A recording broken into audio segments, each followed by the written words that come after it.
Me estoy quedando 3 días en esta zona porque esta zona sabía que iba a estar muy lluviosa y estoy en tiempo de lluvias.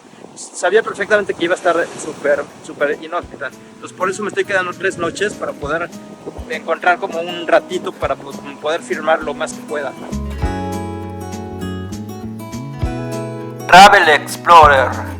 Estoy en la parte de Hana de Maui del sur. Estoy tratando de filmar. Llevo un rato entrando a Hana. Está muy lluvioso y mucho viento.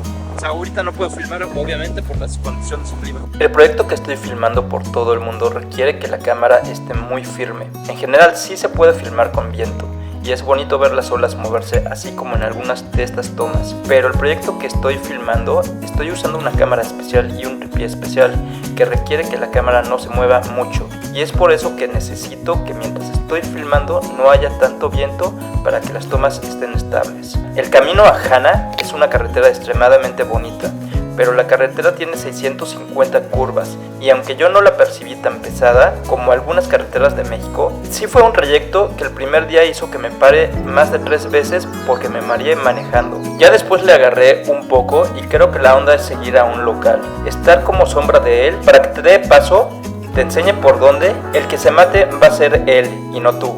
Y mientras lo sigues sin tanta preocupación de qué seguirá, una curva o un puente, te vas parando en estos lugares, vistas y zonas históricas espectaculares que te da el camino a Hana.